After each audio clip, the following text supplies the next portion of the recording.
Queen Elizabeth II, the longest reigning monarch in British history. Over 65 years on the throne, yet hers is a reign that nearly didn't happen. I think as for Princess Elizabeth, the abdication must have been catastrophic. Driven by duty. My whole life shall be devoted to your service.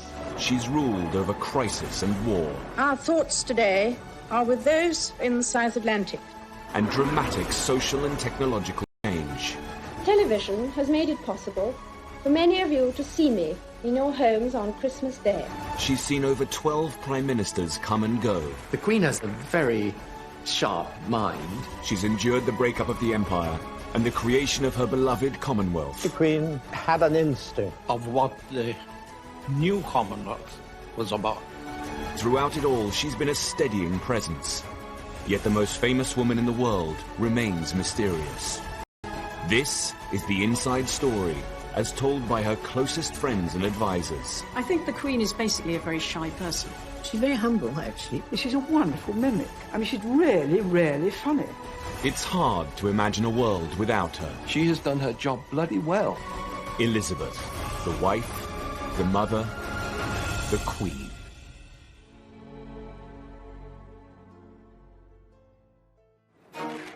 The 90s had been a very difficult decade for the Queen.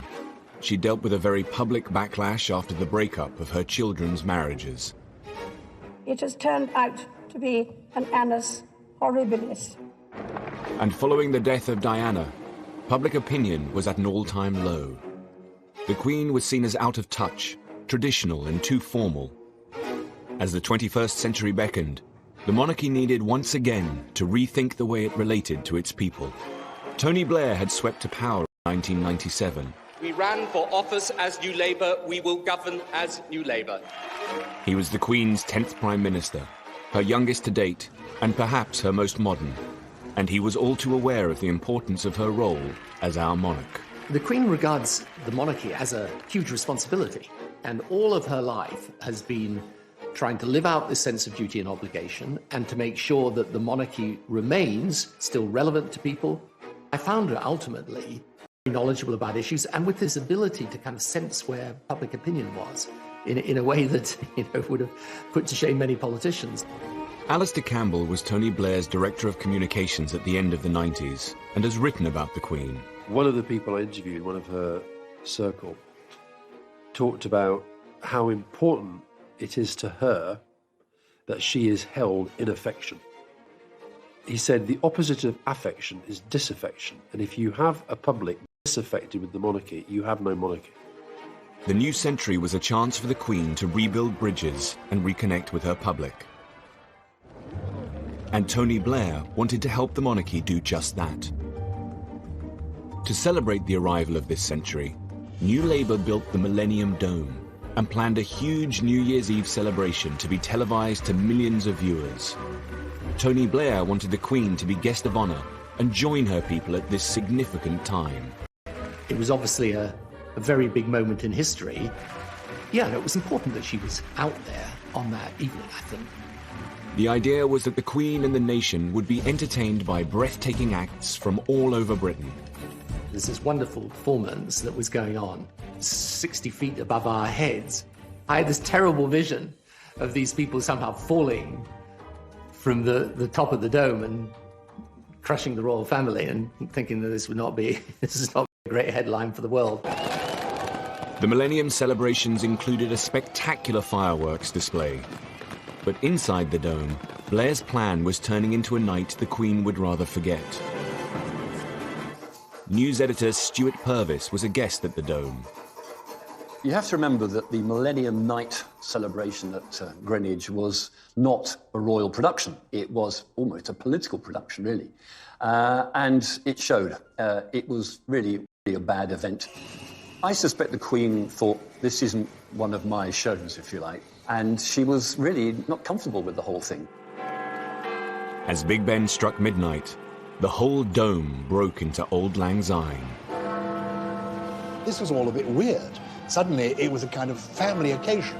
And what do you do? Well, of course, probably Tony Blair and Cherie, like in our household, they do all this. Well, Scottish house.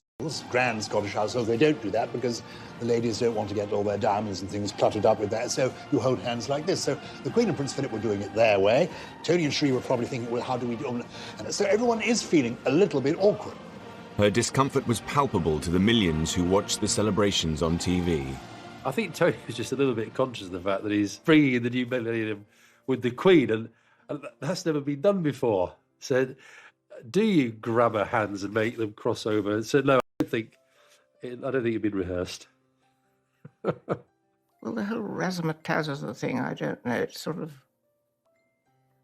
It wasn't as you normally see her. To me, it seemed to be, watching, I thought, well, they're putting in a rather funny situation. But she has to react, she has to cope with it. Seen kissing the Queen. It was just caught, I think, just for a minute, just giving her a kiss, which one felt at the time, here, I'm here, it's all right. He was reassuring her that he could get through that situation. I thought the Queen was a bit uncomfortable, and I felt really sorry for her, but I mean, frankly, I was a bit uncomfortable. The whole event was very odd, and the whole night passed in a bit of a blur, frankly.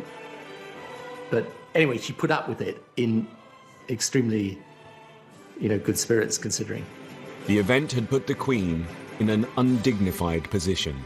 Her attempts to reconnect and seem less traditional hadn't had the best of starts. At the turn of the century, the Queen was battling negative public feeling. The events at the Millennium Dome had done little to restore her popularity, and it wasn't just a problem at home. Abroad, her unpopularity had been building for some time. In Australia, there were plans to remove her as Queen.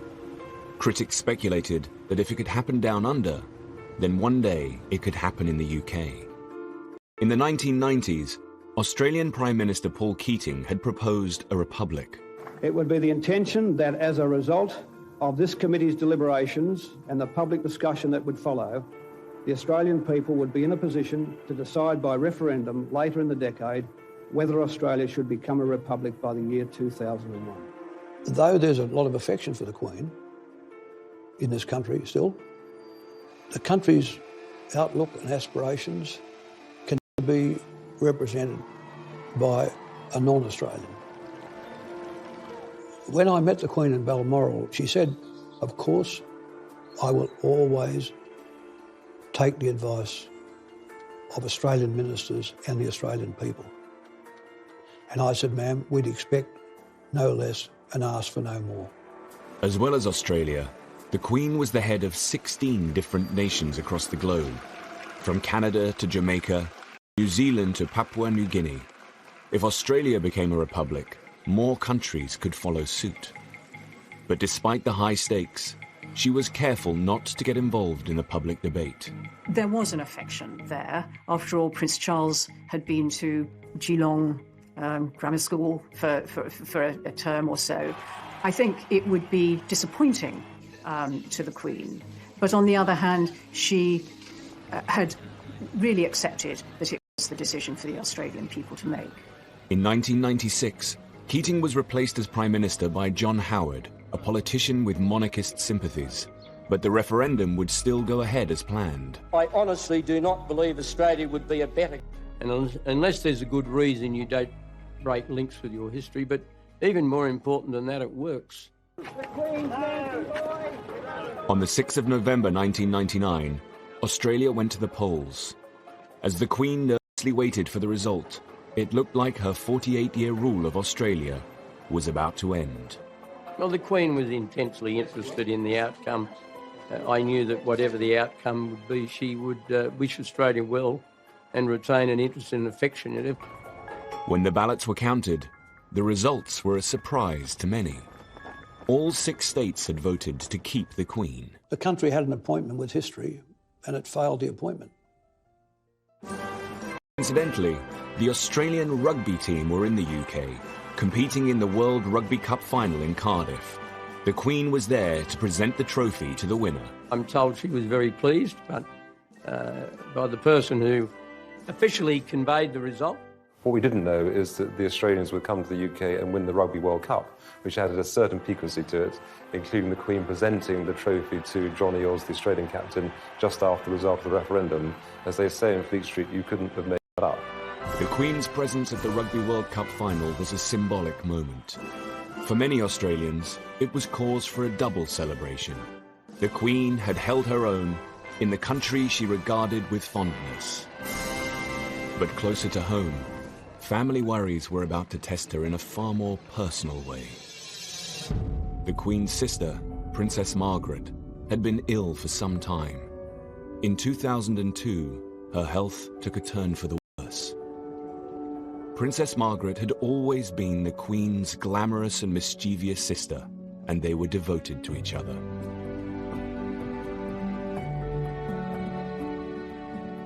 She was the companion of her childhood, and she was younger than the Queen, and they did talk a lot, more or less every day, so she was a very, very constant presence in her life.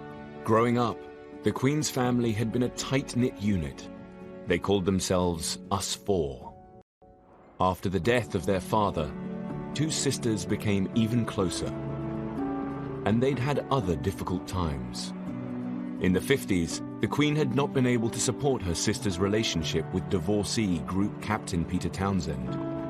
But despite this tension, they had remained close. Lady Glenconnor was one of Princess Margaret's best friends and a maid of honor at the coronation. Princess Margaret adored the Queen and was always very loyal. I mean, she always talked and was very proud of what the Queen had done and all that. During the breakup of Princess Margaret's marriage to Anthony Armstrong, with her a lot, and she sort of did her best to make it better for Princess Margaret, I think. In February 2002, Princess Margaret died from her third and final stroke. The Queen had lost her only sister. Well, I would imagine she was expecting it, because she had Princess Margaret been ill for a very long time. We were all devoted to her. She was so good to everybody, and I think a lot of people wept a lot. In a way, it was sad, but I was so glad that Princess Margaret, who had suffered so much at the end, and for somebody like that who had been so vivacious and beautiful and enjoying life, to see her in a wheelchair, unable to see, it broke my heart, actually. Princess Margaret's funeral was a relatively low-key affair for a member of the royal family. For the Queen, it was a doubly sad occasion. Princess Margaret's funeral fell on a very painful anniversary. 50 years ago to the day, they had buried her father in the same chapel at Windsor. When Princess Margaret died, and the Queen Mother was still at Sandringham, where she would have probably stayed, but she insisted on coming down to Windsor and taking part in the funeral. A fragile Queen Mother didn't want to be seen by the press. We all sat in front, all the ladies in waiting, together, and it was terribly poignant because the Queen Mother was a wheelchair, and when the coffin went by, she tried to stand up. I think she may have been helped up so that she could be standing when Princess Margaret's coffin went. Princess Margaret was cremated, one of the first members of the royal family, I think, because she wanted to be buried between her parents, and there was any room, really, for ashes. In the weeks after Princess Margaret's death, the Queen Mother's health continued to deteriorate. The Queen had obviously been worried about the Queen Mother for some time because the Queen Mother was an enormous age and was appearing in public very regularly. The Queen would obviously be worried that she was going to fall over or something, which luckily she never did. I think the Queen Mother had been ill for some time, and she had some trouble with her lungs, I think. Constant coughing and that sort of thing. But it was all kept fairly low-key, they didn't talk about it much. And she was, after all, in her 102nd year, I think. Wonderful. The Queen Mother had been the Queen's rock throughout her 50-year reign. I think hardly a day went by without communication between them, either visit or telephone call. And when the Queen was overseas, she wrote a series of letters every day back to her mother. I mean, the Queen Mother had a lot of adulation from the public, and people got a lot of her mother's qualities in her, the Queen. Just 6 weeks after Princess Margaret's death, on the 30th of March, the 101-year-old Queen Mother passed away. The Queen Mother, mysteriously and miraculously, waited until the one day in the year when she could have died without any inconvenience to anybody. She waited until Queen was at Windsor, with all her family around her. The Queen was out riding and was just summoned to Royal Lodge, and as I understand it, the Queen Mother had her head perfectly all right until about 10 minutes before she died, when she just sort of basically spun away. The two women who had been closest to the Queen throughout her 50-year reign were now gone. She'd lost her mother, who was not only a friend and companion, but her mother, somebody she spoke to every day on the telephone, that she would visit regularly, that she knew and loved, and was the link also with her father, a key figure in the Queen's life. The Queen Mother's would be the first royal public funeral at Westminster Abbey since Princess Diana's in 1997. There was speculation in the newspapers that people wouldn't turn up, that, the Queen Mother, being over 100 years old, belonged to another generation, that people wouldn't remember her. In fact, people turned up in their hundreds of thousands. The country was mourning. Sir Michael Wilcox was the Queen's black rod at the time. He was her daily representative in Parliament and responsible for many ceremonial duties. After the Queen Mother's death, he organised for the coffin to be brought to Westminster Hall, where the public would come to pay their respects. Initially, when she died, and at the first coordinating meeting at Buckingham Palace, there was a sense that we should only open the lying in state for a limited period during the day. And I argued against that. I felt that the nation would turn out for the Queen, both in sympathy and to show their affection. We opened on the first morning, and within 3 hours we had a 3-mile queue. And I then said, OK, we'll keep it open 24 hours a day. It was overwhelming, and the queue went right the way out down the other side of the Thames. There were all kinds of people. There were young children, young mothers, young families, and the older generation. So you name it, and they're in that queue. Over 1 million people came to mourn the Queen Mother. It is the fairy tale Queen Mother, the mother of our sovereign. For much older people, she was the Queen during the Second World War. She represented their lifetime story. There is an outpouring of emotion that is about oneself, one's country, exemplified in the life of the person who has died.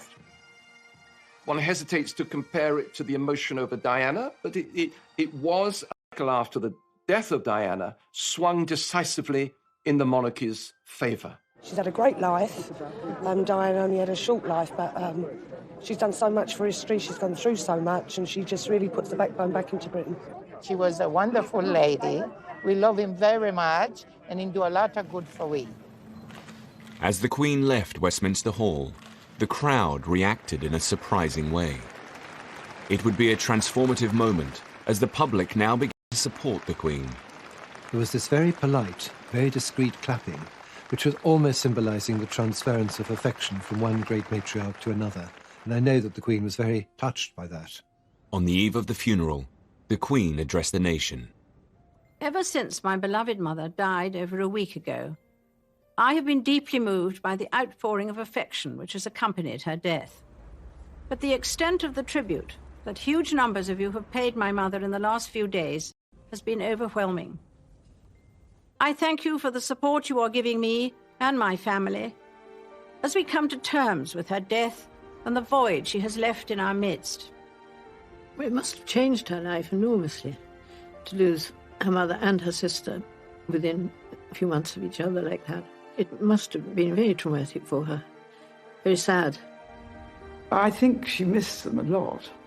I mean, suddenly she lost her two best friends, really.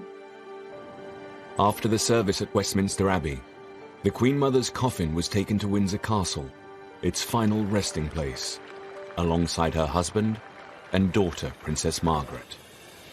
I think with the death of the Queen Mother, there was a subtle change in the role of the Queen. Now, the Queen was the oldest member of the family. She was the matriarch. She, as it were, was moving into the Queen Victoria role. She was the senior member of world royalty. And some people say that that almost freed her, that she seemed to relax a bit. Well, Martin Charteris, who I think was her best private secretary, always used to say, wait and see what happens when the Queen Mother dies. Because I think with any parent, somehow they're always looking over your shoulder. And suddenly, she did blossom. There's no question about it. These deaths would herald a new era in the Queen's reign. At the turn of the century, the Queen had lost two the most important people in her life, her sister Princess Margaret and the Queen Mother. Despite the public's sympathy for the Queen, the sovereign still had a problem with her image. She needed a new way to connect to her people and show that she was in touch. She and her senior advisors had created a working party to develop a new strategy. They called it the Way Ahead Group. She, not just the Queen, every single member of the inner royal family came to the Way Ahead Group and private secretaries. The meetings were sometimes a bit chaotic. I recall that the Queen had a bit of a tendency to chat to whoever was sitting next to her rather than paying full attention to the proceedings. The Duke of Edinburgh had to sort of call people to order from time to time. One of the issues the group looked at was the itinerary for the Queen's public engagements. The Way Ahead Group suggested that she made her visits edgier and more inclusive. We needed to look at the way the royal programme was made up and modernise it a bit and make sure that the monarchy reflected society more accurately. I mean, there were lots of visits around the home counties because of the proximity of Windsor and Buckingham Palace. Should there be a greater geographical spread, making sure that, different parts of the country saw all this happening. When she visited industry, she tended to go to factories when actually the way the economy had moved was that there were far more service companies. For instance, in the entertainment sector, it's easier to get a little bit stuck in your ways. This was a deliberate attempt to just nudge things forward a bit. The Queen is very pragmatic. She's willing to look at the pros and cons of an argument and then go for something that's, the modern way of doing things. That's another feature of her character. 2002 would be the Queen's Golden Jubilee year, marking 50 years on the throne. But had the Queen done enough to reach out to her people? Had the Way Ahead Group's planning been successful? I remember the Silver Jubilee of 1977, and what a huge event it was, how exciting it was, the street parties. And then as we came up to the Golden Jubilee, 25 years later, 50 years of Elizabeth II on the throne, I sensed, oh goodness, it's not going to be as big an event. Somehow this last decade has been too troubled for the royal family. It's going to be a bit muted. And I think there was apprehension within Buckingham Palace as well. Critics questioned whether the general public would organise any events at all to celebrate 50 years on the throne. In 2001, the palace website included a snooker tournament and a tree planting as some of the few events being planned. The Guardian ran with the headline, "Palace plays down fear of Jubilee flop." The palace asked Lord Stirling, who had organised the Silver Jubilee, whether he could once again put together a programme of celebrations. But even he had his reservations. I said that I need about 48 hours to find out as to whether or not there will be the appetite, because so much had happened as to whether people even wanted to celebrate. Lord Stirling called his friends in big business. Get support of about close to £3 million. He now needed to get the public on side.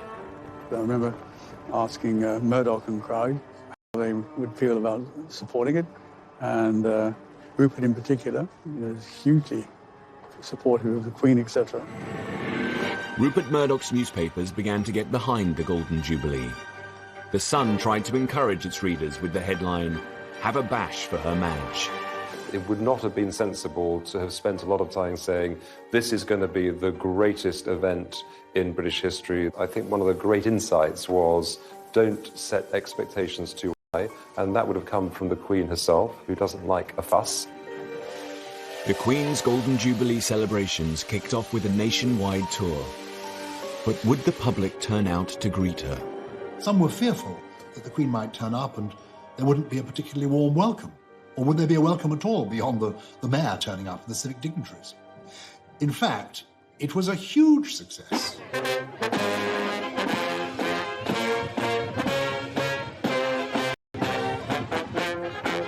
I was privileged to be part of the tour, to go on some of these visits.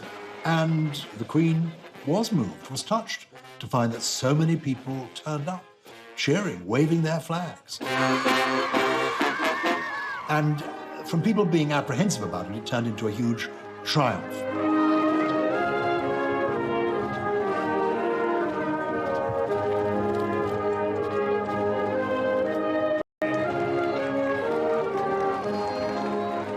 she said, "What's this?" And I said that it was a picture and I drew it for her, and she said thank you. I thought she was going to be quite nice, and she was. The Golden Jubilee was a great opportunity to put further into practice some of the initiatives that had been trialled in the previous years. So I think that was a really good year. And people were genuinely surprised that the Queen was out and about in the way that she was, visiting inner cities, disadvantaged people, showing Britain for better and also the areas that needed to have light shone on it. In her Golden Jubilee year, the Queen also visited the industrial town of Scunthorpe and her first British mosque. To engage with the Muslim community in this way was one of the most mould-breaking decisions she'd ever made, and one of the most inclusive. The idea came after 9/11, when the terrorist attack on Twin Towers, and I said to them that I need to send the letter to Her Majesty the Queen to invite her. We got a top-class mosque in London and all this area, and she decided to not go there, but decided to come in small, tiny town, North Lincolnshire, which was great. 9/11 just happened. There was a lot of from Her Majesty the Queen to come to the mosque at that time to show that doesn't matter what happened, nobody can divide us, and we are one nation and one people. And I personally really appreciate that. She took the shoes off and she came into the mosque. We were all lined up, everybody, to meet her. We were all anxious and not really prepared, but when we met Her Majesty, it was like meeting someone that we knew from our childhood. She was such a nice, down-to-earth person. Queen takes a huge interest in people when she meets them. I mean, she doesn't just shake hands and turn away. She really wants to talk to them and to know what they're doing and what their interests are. She was very interested in the history of Islam, especially the Mecca, because we had all the pictures here, you see, and she was asking about that. And I was lucky enough to give her a Quran myself, which she accepted, and I think it's still somewhere kept in a safe place, maybe in Buckingham Palace, I don't know. And she might read it. She is Queen for all of us, and it is fantastic that we made the history. The rest of my life and other people's life, it will stay with us. You know, what she did was really, she won the heart of millions of Muslims. At the start of the century, the Queen had been unpopular and out of touch. In her Golden Jubilee year, she showed that she was prepared to evolve as she met different kinds of people and went to new places. Change has become a constant. Managing it has become an expanding discipline. The way we embrace it defines our future. Her Jubilee Parade in June 2002 was the ultimate example of this relaunch. This was a new, more inclusive kind of monarchy. 20,000 people marched down the Mall, including firemen, circus performers, Bollywood dancers, and even Hell's Angels.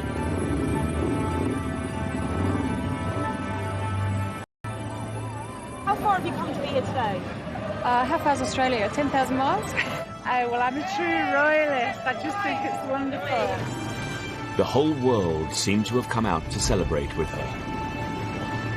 As the highlight of the celebrations, the Jubilee organisers planned 2 huge concerts at Buckingham Palace, one classical, one pop. 3 years earlier, the Queen had been the guest of honour for the New Year's Eve celebrations at the Millennium Dome, which had left her feeling uncomfortable.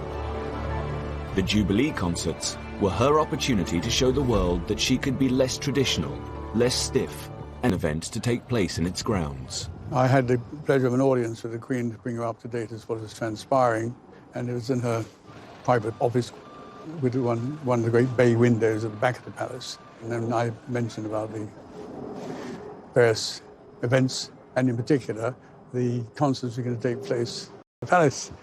And she said, "Oh, yes, you must come." And come. So we went, and she took me over to the window, and of course, outside, they've got all the bulldozers and scaffolding and goodness knows what else. And she said, "Look what they're doing to my garden." It wasn't just the great and the good that were invited. The general public would get a chance to attend the party at the palace.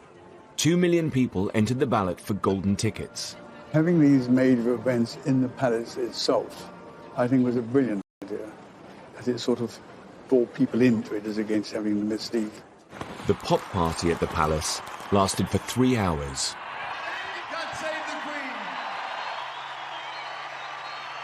The concert's iconic moment would be Brian May from Queen on the top of Buckingham Palace.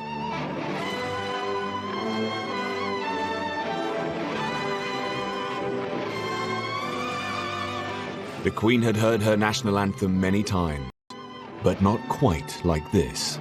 I think, British people are always up for a party, and I think perhaps most importantly, that actually, given the opportunity to say thank you to their sovereign, the British people will take that opportunity and they will say thank you, and that's what I think is symbolised in those events. The Queen didn't expect much of the Golden Jubilee, but perhaps with the Golden Jubilee we see the beginning of a more self-confident monarch emerging.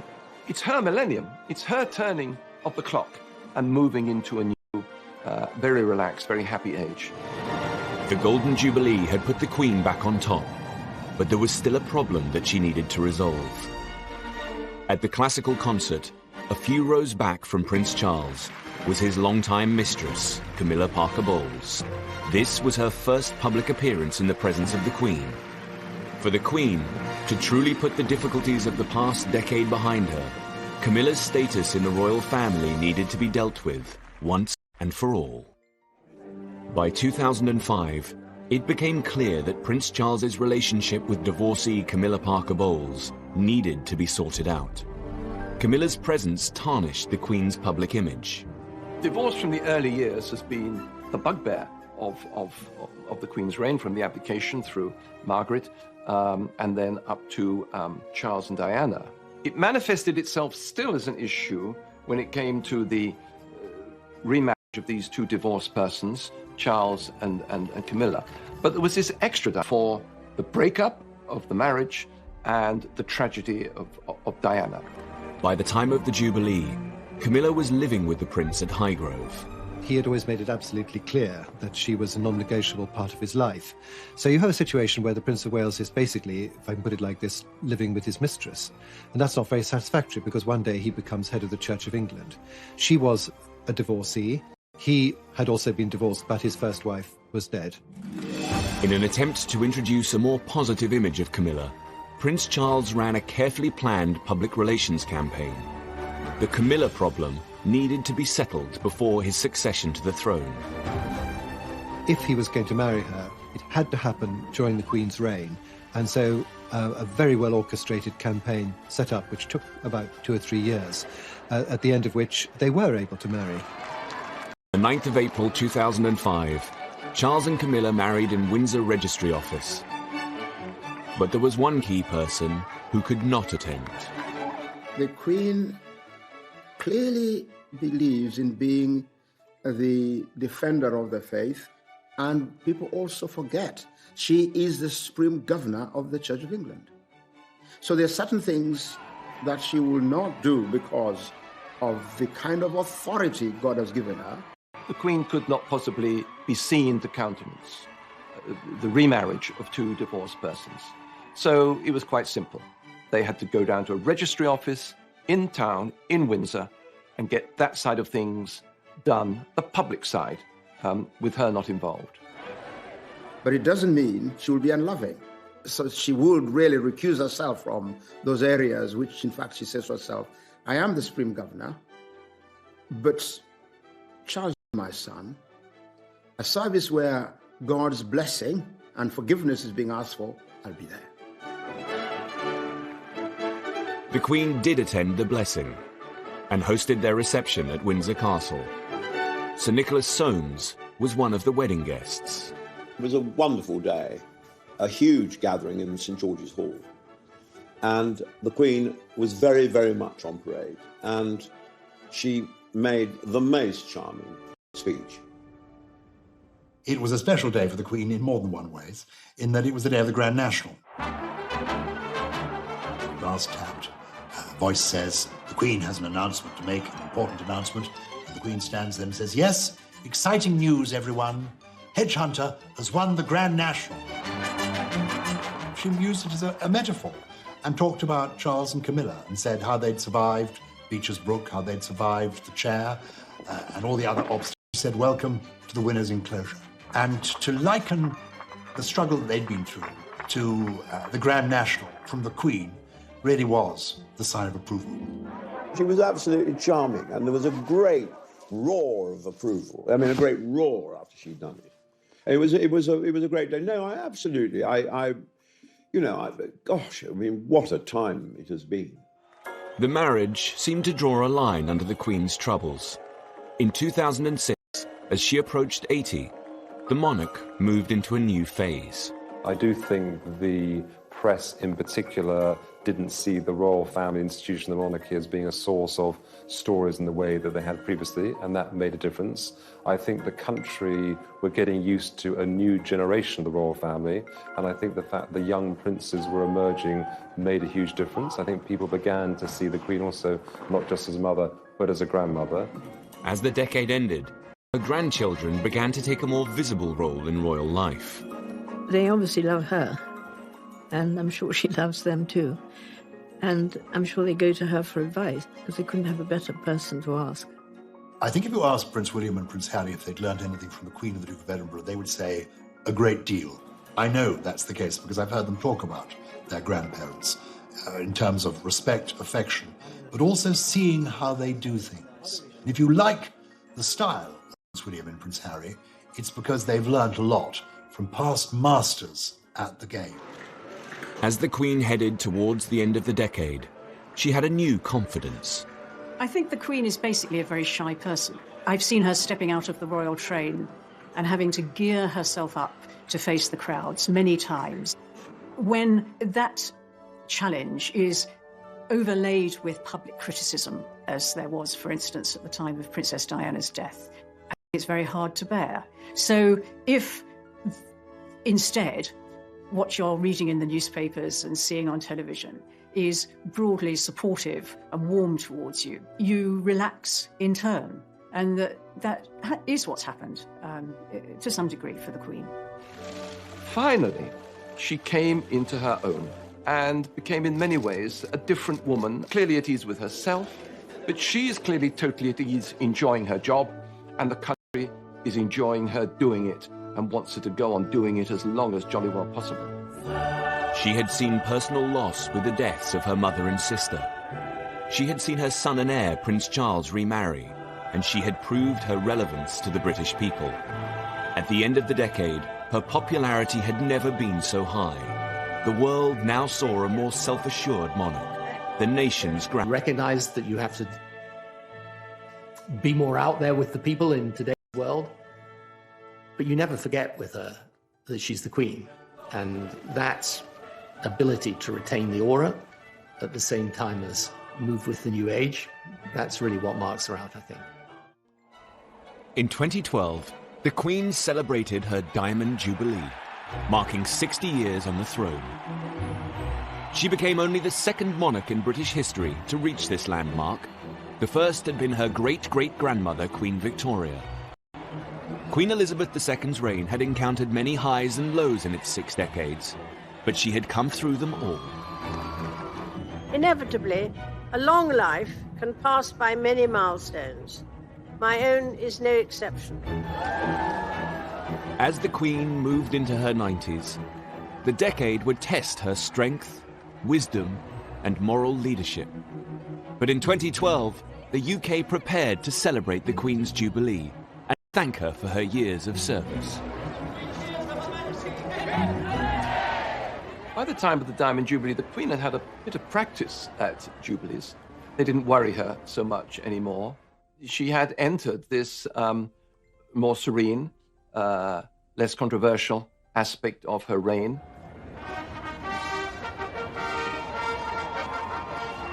For the Queen, it was a moment of saying, I have come through it all. I have come through difficult times, the very hard times, the 70s, the 90s, and now here I am still, soaring high in popularity. To mark her Diamond Jubilee, Britain would hold year-long celebrations. The highlight was a River Thames pageant, harking back to the golden era of Elizabeth I. I wanted to do something wonderful on the Thames and propose the idea for a pageant, and a pageant of the size and scale which hadn't been seen on the river for over 200, 300 years. The vision was to bring the Thames to life, magnificently with boats and music and bells and whistles. The Queen would survey a flotilla of passing boats. Over 1 million people lined the river to catch a glimpse of the Queen and her Thames pageant. Every single one of them wanted to express their pride in their nation and their patriotism to the Queen. I think that's what motivated everyone. Wonderful day. Everywhere you looked up to the high-rises, on the bridge parapets, on the riverside. Everywhere there were people shouting and cheering and waving flags. It was just the most extraordinary sight. It was wonderful. Despite the June date, it rained for most of the pageant. Specially chosen to perform in front of the Queen.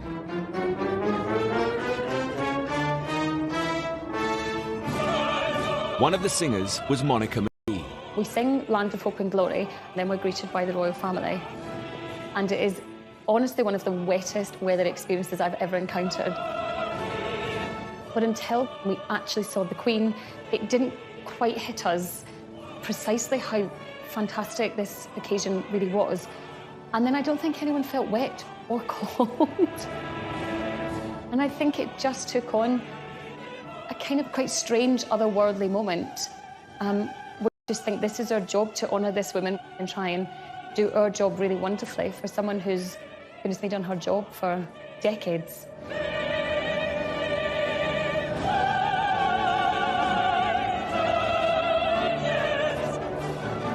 And I'll always remember the image of the singers with mascara running in the rain. I never imagined it like that in the 3 years of planning, that's the way it would turn out.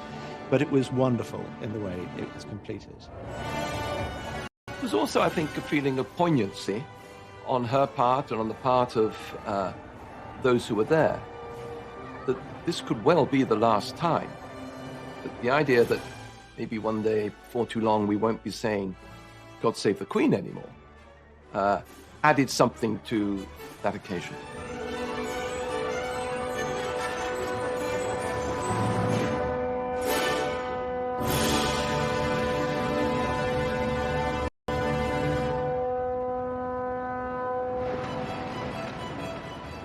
As one of the world's longest-serving sovereigns, the Queen has a unique wealth of experience to draw on. She meets more people who are experts in their field, including politicians and industry experts and people from academia, than probably anyone else around. Throughout her reign, she's received red boxes with ministerial papers and briefs from Downing Street every day. It's hard how it is when you think about the Queen every night of her life.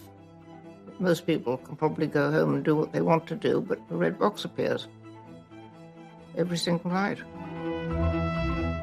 As long as she's been monarch, the Queen has held a weekly audience with her Prime Minister. From Winston Churchill to Margaret Thatcher and Tony Blair.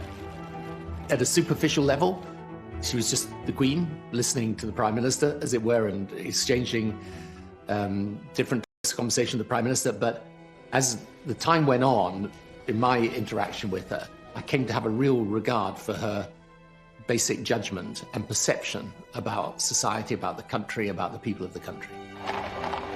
All this helped to end hundreds of years of hatred against the British.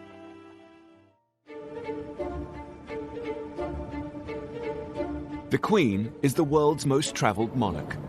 She has officially visited over 120 countries. But in 2011, she went to a new place, just 100 miles across the sea, the Republic of Ireland.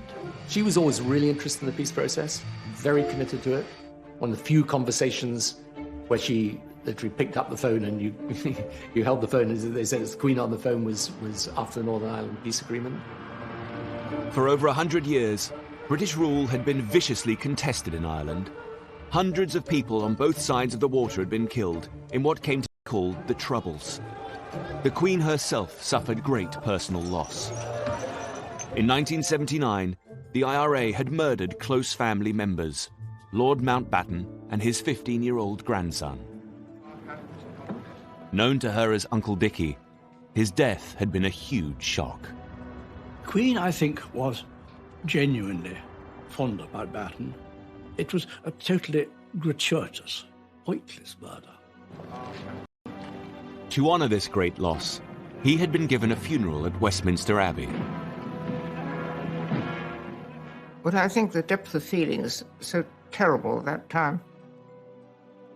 You know, with the IRA and what they'd done, and how do you forgive, you know? But you have to move forward best you can. The Queen's visit to Ireland would be an extraordinary moment of diplomacy and would test her personal strength. The truth of it is that it had to be right from the Irish perspective. You know, there's a long history. Some of that history has been bloody and brutal, and it's a moment you've got to choose very carefully when the Queen, I mean, the symbol of Britain, comes to visit the Republic. It was the Queen's, obviously the Queen's own idea that she should go to Ireland, and probably had wanted to for some time. I remember thinking, you know, just hope everything's going to be all right. The visit witnessed one of the country's largest security operations. Mary McAleese was the President of Ireland, who hosted the Queen's stay. I can tell you that when we invited Her Majesty the Queen to come to Ireland, there were a lot of people who were not happy. I got the letters. We knew that there would have been people who would not have wished her well. So yes, security was massive. On her first day, the Queen went to Dublin's Garden of Remembrance, a site that commemorates the Irish. Now, here was the Queen, paying her respects. She laid a wreath, she stepped back, and she did something that nobody really expected. It's a simple thing. She inclined her head. In that gesture, you could almost hear the softening of the arteries of resentment, the softening of the anger, the winning over of people. Her speech at the state dinner in Dublin Castle stunned all of the guests. The very first words she used, to everybody's surprise, were 5 Irish words.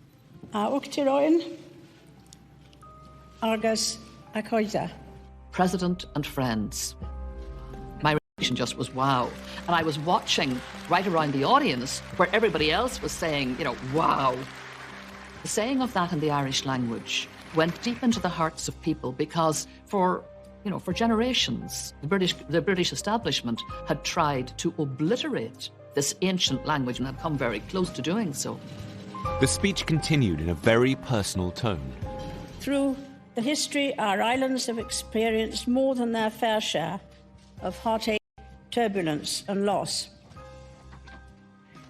These events have touched us all, many of us personally, and are a painful legacy. We knew that she was talking obviously about Lord Mountbatten. We could feel this was a human being whose hurt and pain was real, happened in our time, happened as a result of our historic enmity.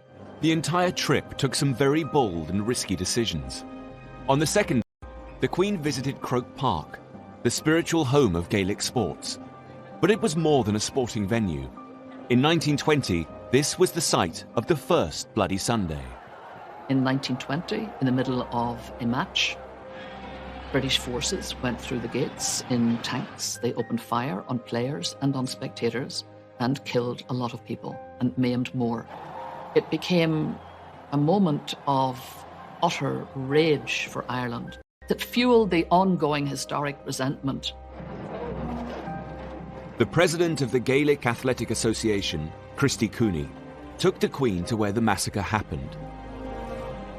I'm sure her people had explained to her exactly what Croke Park meant. I'm sure she was aware of Bloody Sunday, and she would have known the environment she was coming into.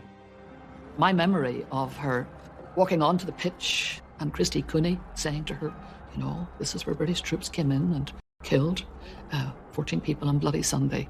And I can still remember a voice that was breaking with real heartache. And she just said, I know, I know. I just thought she carried it off extremely well. The Queen's empathy had helped her forge a new relationship with Ireland in a way that no other British statesman could have done. It's a sort of healing process in her presence, I think. And that is for her enormous capacity to bring people together, probably wouldn't normally want to get on particularly well. The visit was a huge success and brought Ireland and Britain closer together. The Queen would take the peace process a step further a year later in a previously unimaginable act. In 2012, she flew to a charity event in Belfast, where she met with Deputy First Minister for Northern Ireland and former IRA commander, Martin McGuinness. Simple handshake between the head of the British state and a former IRA commander. To be prepared to reach out and shake the hand of the people who, in a sense, been responsible for the death of someone who was very close to her. She was prepared to overcome all of that legacy, all of that history, and in the interests of peace, to reach out and do it in a genuine way. The signal of that handshake was worth millions of words. For both sides in the equation, there would have been considerable difficulties. You can imagine the kind of pressures on both. And yet, both of them are leaders. And that's what leaders are called to do, to push out into the deep, to do the difficult thing, to do the courageous thing, to do the risky thing. I mean, what a gesture. If you can do that, I think most people could do a lot more than they do to make things better. As head of state, the Queen has built bridges in ways that no politician could have done. Back at home, her responsibility in this role is one that she's had to carefully navigate over the years. The Queen must be above politics, but she is a crucial cog in our constitution. Not only does she officially open Parliament, she is still the only person who has the power to appoint a Prime Minister. She's a person who has to be satisfied that the Prime Minister has a sound majority and a basis for exercising power. In 2010, Labour Prime Minister Gordon Brown called a general election. The polls showed that there may not be a clear winner, which would leave the Queen in an unprecedented scenario about who to appoint as Prime Minister. I was working in Number 10 at the time as the Prime Minister's official spokesman, and it was pretty clear in the run-up to that election that it was either going to be a hung parliament or a coalition government, so we could actually work out what would happen. As a result, the Queen's advisers came up with a set of written guidelines, for the first time defining what part she should play. The Cabinet Manual does make absolutely clear that the Queen has no role other than a formal role in appointing the Prime Minister. She has no discretion in those areas. In the event, Labour lost their majority, but the Conservatives didn't have enough seats to form a government. With the outcome of the general election, we find ourselves in a position unknown to this generation of political leaders. As talks got underway for a coalition government, the Liberal Democrats, led by Nick Clegg, were courted by both the Conservatives and Labour. But these discussions would take time. The Queen remained at Windsor Castle for the 5 days of the coalition negotiations, so that no one could accuse her of intervening in the process.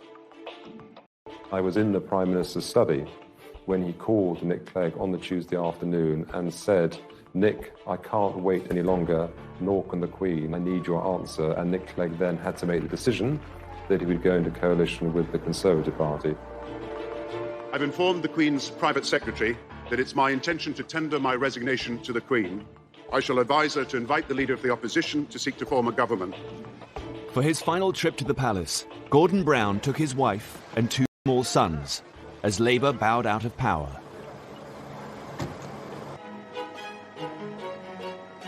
The Queen's private secretary could now call David Cameron to the palace. He would become her 12th Prime Minister and her youngest to date. She has understood the role of the Crown in the British Constitution so that our political system can work. And she makes it work by not interfering. The Queen has been driven throughout her long reign by commitment to public duties. But it's her personal passions that reveal the most about her. The Queen's long reign has presented her with many challenges. But one passion that's never waned is her love of horses. The Queen is not only very keen on horses, but is also one of the great horse experts we've got in this country. And I'm sure for Her Majesty the Queen, who's been involved with horses for all her life, she finds them a great way to relax and to reflect. Oh, I think the Queen is happy because though she's driven by duty, sustained by faith, she has her passion in life, her dogs and her horses, and they do keep her happy. As the Duke of Edinburgh has said, if it doesn't fire to eat hay, she isn't interested. Ian Balding was one of the Queen's horse trainers for nearly 40 years. There is a special relationship between the Queen and her trainers. You'll ring Buckingham Palace and I'll say, it's Mr. Ian Balding speaking, could I speak to Her Majesty, please? Yes, one moment, sir. And 5 seconds later, you're through to the Queen, you know, which is pretty remarkable. I've been with Her Majesty on race days, and if you happen to have a winner when she's there, that is the ultra moment. Bear in mind, she has bred all these horses herself, so she knows their mothers and their grandmothers and their great-grandmothers. And I remember a lovely horse we had for her, a colt called Magna Carta, who won at Royal Ascot. He won the Ascot Stakes. The Queen learnt to ride as a young child and has continued into her 90s. I'd read in the papers that the Queen had stopped riding. And I knew that she loved riding every day, and I thought, oh, how sad. And I wrote to her saying, ma'am, I'm so sorry to hear you've given up riding. Anyway, I had a letter back in the post the next day, literally saying, that's absolute rubbish. I haven't stopped riding at all. The Queen's personal life is closely guarded, particularly in one of her favourite places, Scotland. She is descended from the kings of Scotland and spends every summer at her home in Balmoral. It is a magical place because it's so timeless. And the dogs are there, the children can be there, friends are there, and there you are, the castle's their home. Well, Balmoral is a very relaxed place, and I think the Queen feels relaxed when she's there. We were picnicking on the shores of Loch Mick, which is about 8 miles from the castle, and a party of youngsters appeared, and they all had a sort of sideways look as they passed. And then one of the young ladies came back, plainly a Londoner, and looking at the Queen, she said, "They tell me you're the Queen." And she said, "Well, I am." "What are you doing here then?" She said, "I live here." She loves being a Scottish country lady, but this is always in the context of Scotland as part of the British family. In 2014, there was a real danger that Scotland was going to leave the Queen's beloved British family when Prime Minister David Cameron agreed to call a referendum on Scottish independence. The ballot was to be held in September. She's in Balmoral in a referendum campaign.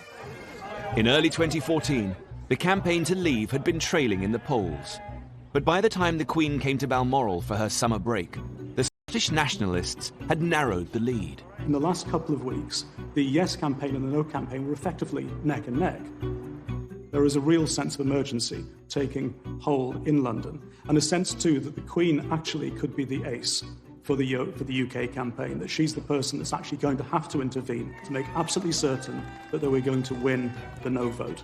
Despite all of her instincts to stay out of the race, despite all of her instincts that it's not constitutionally proper, there is an immense amount of pressure being brought to bear on her. Just 4 days before the referendum, the Queen made an unprecedented comment. Veteran reporter Jim Lawson was as usual covering her Balmoral stay. We were in a normal place, corralled outside the church grounds. After about half an hour, the policeman came down and said, "Would you like to come up to the church?" That was unheard of, you know. We actually wondered what was going on. And I thought, I wonder if she's going to approach the crowd. As she did, one of the bystanders mentioned the referendum. The Queen said, "Well, I hope people will think very carefully about the future." The bystander was happy to tell Jim the Queen's comment, but curiously wouldn't give him their details. If the Queen talks to someone, they're always delighted to tell you, but not this time. Some wondered whether the bystander had been planted in the crowd. Others thought it was just a chance comment. Either way, the newspapers needed to corroborate the story with Buckingham Palace. The palace didn't confirm it, but more importantly, they didn't deny it. We knew we were onto some story there. Now, if you translate that to you're standing on the edge of the cliff and the Queen says to you, think very carefully about what you're about to do, she's not advising you to jump, is she? Newspaper editor Severin Carrel felt the comment was the result of a lot of thought. One could read it either way. And as in that sense, it was very, very carefully written, very cleverly written. But we realised that the Queen had made a quite deliberate and quite carefully drafted interjection. She had intervened into the referendum campaign. On Thursday, the 18th of September 2014, Scotland went to the polls. The majority of the people voting have voted no to the referendum question. I have worked so hard to save Scotland because I'm a proud Scot and I'm a proud Brit. Ladies and gentlemen, I think that's been a pretty fair kick of the ball. For now, the Queen's United Kingdom was intact. But this wouldn't be the last time that her position would be used in politicians' arguments. In 2016, the question was to leave or remain in the European Union. On Monday, I will commence the process set out under our Referendum Act, and I will go to Parliament and propose that the British people decide our future in Europe. In the charged atmosphere of the EU debate, it was perhaps inevitable that someone would try to involve the Queen in their argument. Thomas Newton Dunn is political editor of The Sun. He was tipped off about a conversation between the Queen and European Union supporter Nick Clegg. Well, I was told a most fascinating story by an impeccable source of an extraordinary row during a lunch she held in Windsor Castle. And so this is going back to 2011, 2012 now. They ended up discussing Europe. The Queen ended up getting into quite a lively dust-up with the Deputy Prime Minister, who was a very strong pro-European politician. The Queen was putting forward some very strong views on the future shape of Europe and the direction which Europe was going in. The Sun wasn't only planning to report the alleged conversation, but to boost it by quoting prominent Brexiteers. This led to their infamous headline. Queen backs Brexit came from ringing up a couple of Tory MPs to find out what they thought about it, and some of the very passionate Brexiteer MPs leaped on the suggestion that the Queen might be pretty Eurosceptic to say, well, in which case, that must mean she backs Brexit. But very closely written underneath was bombshell claim, because of course it was these MPs' claim she must back Brexit rather than ours. When Downing Street found out that The Sun was going to run with the headline, they began to investigate the source of the story. So when I first saw the Queen backs Brexit headline, I wanted to see very quickly, well, what is this based on? And it seemed to be at a lunch that had been many years before. How could she back something several years before when it wasn't even a term that was invented or even something that was seen as a particular possibility? Nick Clegg strongly denied the story. I think it's appalling that people who want to drag the United Kingdom out of the European Union now want to drag the Queen into the European referendum debate. And as for the Sun story, it's nonsense. It is not true. I couldn't be clearer than that. The palace thought that the headline was misleading and immediately lodged a complaint to the Independent Press Standards Organisation. At the time, the palace said they were extremely angry, and the Queen is never to be dragged into politics, and they're now going to put a stop to it by making a formal complaint. They wanted to draw a line in the sand and to extricate the Queen from any more political rows. Ipso upheld the complaint, saying the headline went further than the claim about what the Queen might think. The Sun was forced to print its ruling, but by then, the whole story had fueled the Brexit debate. I don't know that you could necessarily say that it persuaded people to vote for Brexit, but I think it was certainly another tick in the column of people who wanted to leave the EU. We know political opinions, but in public, in terms of aura, she exudes impartiality. She exudes being what a constitutional monarch should be, above politics, above opinion. As head of state, the Queen has battled to stay out of politics, but at times needs to be at the forefront of Britain's national events and disasters. In 2017, the world woke up to one of the most shocking tragedies of recent times, the Grenfell Tower fire. Where the fire was now spreading, people were reaching out from the front window, trying to grasp a bit of fresh air, trying to breathe. It looked like they were struggling. It was harrowing, torturing screams for help. It was honestly literally like a horror movie. When the fire got to its peak point, I could actually hear a man screaming, and then all of a sudden the screaming just stopped. In the past, the Queen has been criticised for her slow response.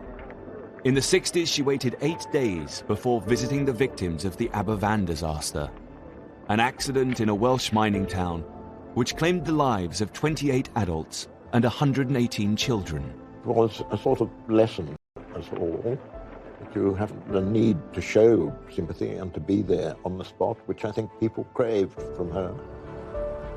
In her later reign, she's made sure that she makes a rapid response. Just 48 hours after the Grenfell Tower disaster, the Queen came to see the relief effort. One of the first charities to help at Grenfell was the British Red Cross. Mike Adamson is their chief executive. I think the visit of the Queen showed that the nation stood in solidarity with the community at Grenfell, and that community had not been forgotten, and people wanted to express their empathy for the experience that they had had. And the Queen, I think, has a unique ability to do that because of the way in which she conducts herself with such dignity and a sort of quiet, caring approach.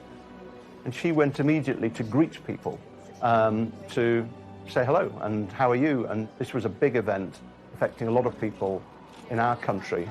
She showed her sympathy and empathy and tried to reach out and wanted to be there to help. It was very moving. It's actually bringing tears to my eyes. To see her here, it shows that she is sincere and she truly cares. She looked at me directly in my eyes and I could see that she cared. Thank you for coming. The Queen's entire reign has presented her with many difficult moments. But the 2010s also held happier times for the 90-year-old monarch, as a new generation of royals came to the forefront to support her. 11. The Queen prepared to host one of the most iconic royal events of her reign. Her grandson and second in line to the throne, Prince William, married his university sweetheart, Catherine Middleton.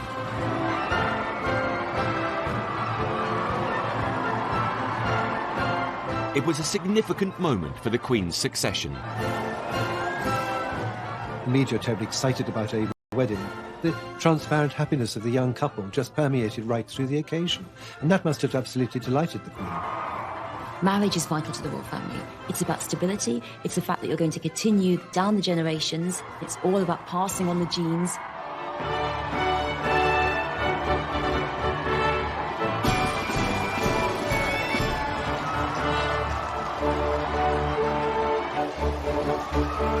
Billions around the world tuned in for Kate and William's wedding. The popularity of the Queen and her family had never been so high. Not very long after that arrives Prince George, and so she then has her 3 heirs in direct succession. You have to go right back to Queen Victoria to find that situation. With Prince Harry marrying Meghan Markle, the dynasty is more secure than ever. The Queen has a very special relationship with all her grandchildren, particularly Prince William. It was the Queen herself who gave Prince William his constitutional history lessons. And when he becomes king, it is in her constitutional style that he proposes to reign. I think the Queen and her grandchildren are all very close, and she takes great interest in them. And they're getting to the age now when they want to help. But it always makes me cross that people concentrate so much on Prince William and forget the fact that he's not the heir to the throne, Prince of Wales is.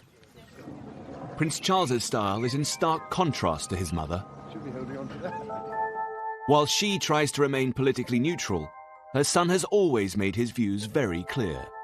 Prince Charles consciously set out to take advantage of the relative constitutional freedom that a Prince of Wales has, as opposed to the monarch, to push the causes that he believes in.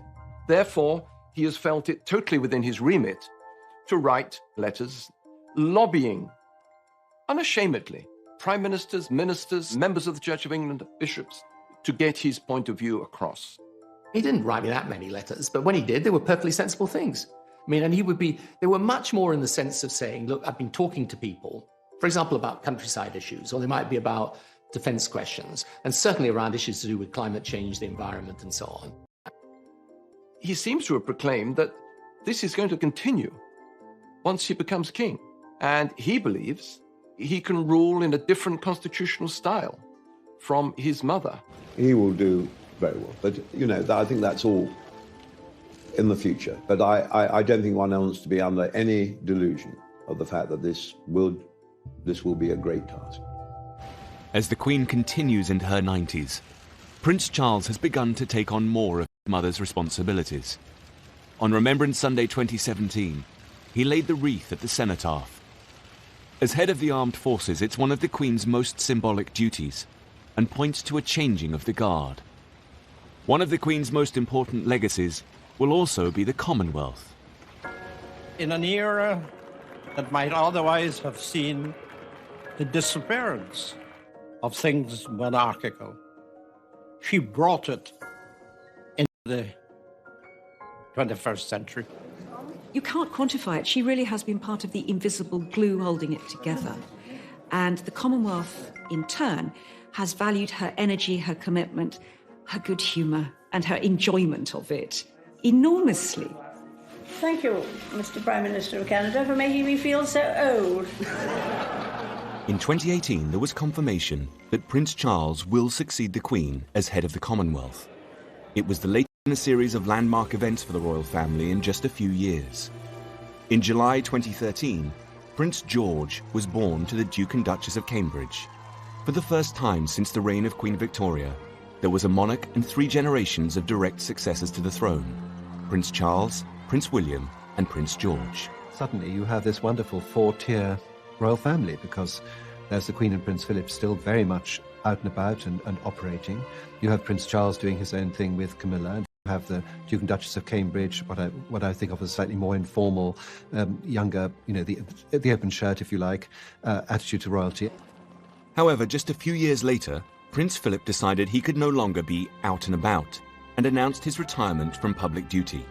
In 2017, then 96 years old, he took the salute at Buckingham Palace as Captain General of the Royal Marines, his final solo public engagement after 65 years of service. Over the course of a life that has spanned more than 9 decades, the Queen's history has been our history. She has been the only monarch that most of us have ever known. She has breathed new life into the monarchy.